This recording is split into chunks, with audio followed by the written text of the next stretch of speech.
আসসালামু আলাইকুম এভরিওয়ান, সবাইকে স্বাগতম জানাচ্ছি নতুন আরেকটি রেসিপি দেখার জন্য। কিভাবে ঘরে বসে পারফেক্ট দোকানের মতো মিষ্টি দই বানিয়ে নিতে পারেন সেই রেসিপি আমি আজকে শেয়ার করব।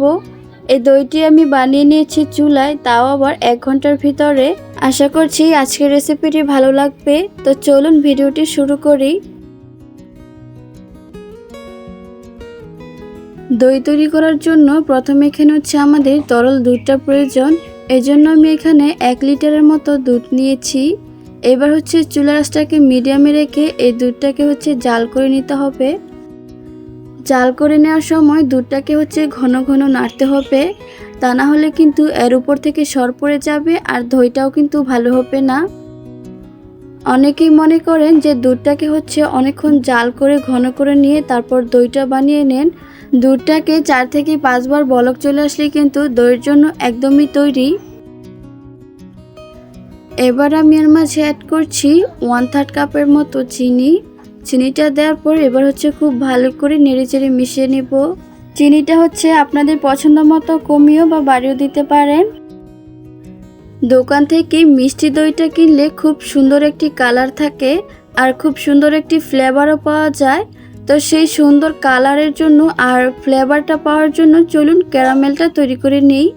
প্রথমে এখানে আমি 1/3 কাপের মতো চিনি দিয়ে দিচ্ছি আর সম পরিমাণে 1/3 কাপের মতো পানি দিয়ে তারপর ভালো করে নেড়েচেড়ে মিশিয়ে নিব।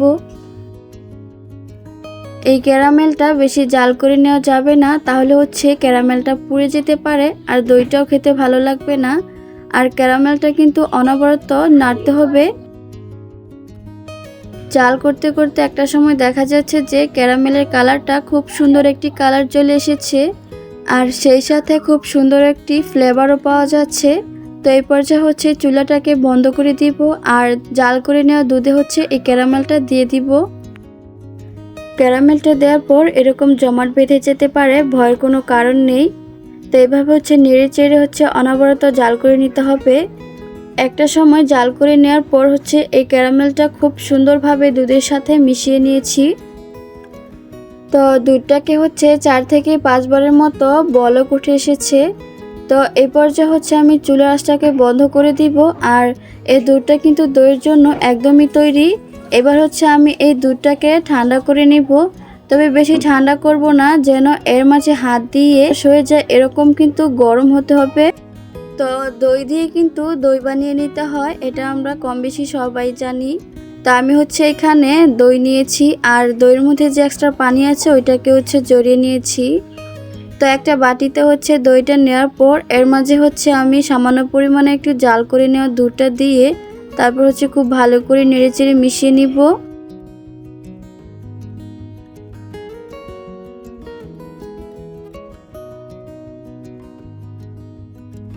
দইটাকে খুব ভালো করে মিশিয়ে নিয়েছি। এবার এই দইটাকে জাল করে নেওয়া দুধে দিয়ে দিচ্ছি। এরপর হ্যান্ড উইক্স দিয়ে খুব ভালো করে নেড়েচেড়ে মিশিয়ে নিচ্ছি। দইটা সেট হওয়ার জন্য আমি এখানে একটা মাটির হাঁড়ি নিয়েছি। আর মাটির হাঁড়ি নিতে হবে এমন কোনো কথা নেই, আপনি যে কোনো পাত্র দিয়ে কিন্তু এই দইটা সেট করে নিতে পারেন। তো আমি মাটির হাঁড়িতে সবগুলো দুধ দিয়ে দিয়েছি। এবার আপনি চুলায় জাল না করেও আপনি 10 থেকে 12 ঘন্টার জন্য এটাকে ঢেকে নিতে পারেন। এরই মধ্যে কিন্তু আপনার দইটা একদমই জমে যাবে। তা আমি এখানে চুলায় জাল করে এই দইটা বানিয়ে নিব। চুলায় একটি হাঁড়ি বসিয়ে নিয়েছি আর এর মাঝে কিছু রুমাল দিয়ে তারপর আমি দইয়ের পাত্রটা এর মাঝে বসিয়ে দিব। এরপর এই পাত্রের উপর একটি ঢাকনা দিয়ে ঢেকে দিচ্ছি। এরপর হাঁড়ির উপর এরকম ঢাকনা দিয়ে ঢেকে দিব আর এই ঢাকনার যে ছিদ্রটা আছে এভাবে এর মুখটা বন্ধ করে দিচ্ছি, যেন বাইরের বাতাস এর ভিতরে ঢুকতে না পারে। চুলায় রান্নার শেষে যেরকম তাপটা চুলায় থাকে ওই তাপেই এই দইটা বসিয়ে দিতে হবে। তো আমি এক্সট্রা কোনো চুলায় জাল দেইনি, এই তাপে কিন্তু 1 থেকে 1.5 ঘন্টার ভিতরে আমার দইটা একদমই জমে যাবে। প্রায় 1 ঘন্টা পর আমি চেক করে নিব যে আমার দইটা জমেছে কিনা। তো দেখুন একদমই কিন্তু দইটা সেট হয়ে গিয়েছে আর আমার কিন্তু এখানে প্রায় 1 ঘন্টার মতো লেগেছে। আপনাদের হয়তো বা দইটা সেট হতে কম বেশিও সময় লাগতে পারে। তো দইটা জমে যাওয়ার পর আমি হচ্ছে নর্মাল ফ্রিজে 1 ঘন্টার জন্য রেখে দিচ্ছি। 1 ঘন্টা পর হচ্ছে আমি দইটাকে কেটে শেয়ার করছি। মাশাআল্লাহ, দেখতেই পাচ্ছেন দইটা কিন্তু খুবই ক্রিমি হয়েছে।